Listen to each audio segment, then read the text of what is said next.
Limit దాటితే బాధుడే. ATM లావాదేవీలో ఛార్జీల పెంపునకు కసరత్తు, అనుమతి ఇవ్వాలనే RBI NPCI ATM industries request. ప్రతి లావాదేవీకి గరిష్టంగా 23 వరకు పెంచే యోచన. ప్రస్తుతం 21 రూపాయలు. ఇప్పుడు ప్రస్తుతానికైతే అంటే బ్యాంకు అంటే ఎస్బీఐ బ్యాంక్ ఉంది అనుకోండి, ఏదైనా ఒక 2 సార్లు ఇస్తుంది, 3 సార్లకి 4 సార్లు ఇస్తుంది. ప్రతి ట్రాన్సాక్షన్స్కు 21 రూపాయలు కట్ అవుతుంది. ఇప్పుడు దాన్ని 2 రూపాయలు పెంచుతాడు. 2 రూపాయలు పెంచితే 2 రూపాయలు బడనే. అట్లా ఎన్ని లక్షల మంది పెంచుతారు?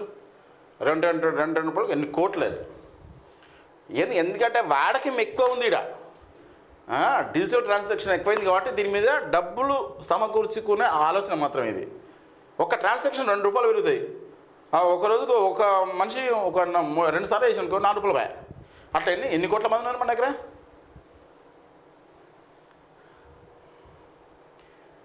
టీజీపీఎస్సీలో కోవట్లు, ఈ మన దగ్గర ఉన్నదే లొసుగులు, కోవట్లు ఉన్నట్టు. టీజీపీఎస్లో కోవట్లు. గులాబీ నేతలకు టచ్లో పలువురు అధికారులు. మరి నువ్వేం చేస్తున్నావు? ఎవరిని తీసుకుపెట్టినావు? రెగ్యులర్గా నిమిషాల తరబడి ఫోన్లో సమాచారం లీక్ అవుతుందనే అనుమానాలు ఇప్పటికే గుర్తించిన సెక్రటరీ వర్గాలు. సీఎం రేవంత్ రెడ్డి దృష్టికి విషయం. త్వరలోనే గ్రూప్ 1 మెయిన్స్ సర్కార్ అలర్ట్. కొన్ని రోజులుగా సదరు అధికారులపై ఫోకస్. వారి పనితీరు కదలికలపై ముఖ్యమంత్రి ఆరా.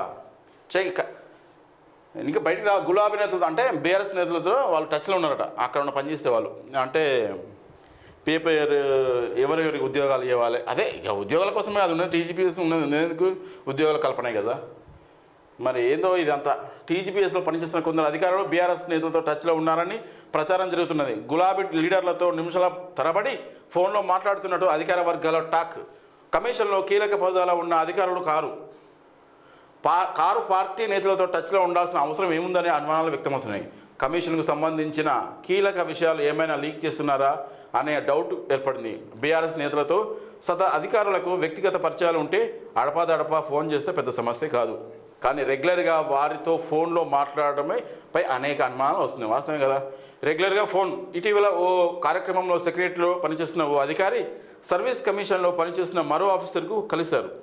అదే సమయంలో గులాబీ పార్టీకి చెందిన ఓ ముఖ్య లీడర్ నుంచి టీజీపీఎస్సీలో పనిచేస్తున్న అధికారికి ఫోన్ వచ్చింది. దాంతో అతడు పక్కకు వెళ్ళి సుమారు పావుగంట మాట్లాడిన సమాచారం. మరికొన్ని రోజుల తర్వాత ఓ రిటైర్డ్ అధికారి తన వ్యక్తిగత పని మీద కమిషన్లో ఉన్న మరో ఆఫీసర్ను కలిశారు. సరిగ్గా అదే సమయంలో ఆఫీసర్లో మరో గులాబీ లీడర్ నుంచి ఫోన్ వచ్చింది. దీంతో అతడు ఛాంబర్లోకి వెళ్ళి 5-6 నిమిషాల పాటు పడ్డాడు. అంటే అసలు ఏం చేస్తారు? అది ఉద్యోగాల పాలన సంస్థ టీజీపీఎస్సీ ఉద్యోగాలు ఇచ్చే సంస్థ. అది స్వచ్ఛందంగా ఉండాలి, ట్రాన్స్పరెంట్గా ఉండాలి. చదివిన అస్సలు నికార్సుగా చదివిన కష్టపడి చదివిన వాళ్ళకు ఉద్యోగాలు వచ్చే అవకాశం ఎక్కువ ఉండాలి. ఈ లోపాయకారంగా ఏంది ఈ మాట్లాడింది? కనీసం అన్నం తిన్నట్టుగా చేయండి. వాళ్ళు లక్షలు పెట్టి కోచింగ్ సెంటర్ వెళ్తారు, ఉద్యోగం వస్తుందో అదే వస్తుందో, తల్లిదండ్రులు అప్పుల పాలయ్యి ఉన్న ఆస్తులు అమ్ముకొని ఏదో ఒక జాబ్ కొట్టాలని వస్తారు. వాళ్ళ పొట్ట మీద కొట్టి వేరే వాళ్ళ అర్హత లేని వాళ్ళకు పైరవీలతో ఉద్యోగాలు ఇస్తే ఎట్లా? ఇదేనా మీరు రోల్ మోడల్? మళ్ళీ ఇంకోటి నాకు తెలియక అడుగుతా, ఈ చైర్మన్ టీఎస్పీఎస్సీ అంటే టీజీఎస్పీఎస్సీ పేరు మార్చింది కదా, మనకు అలవాటు కావాలంతే.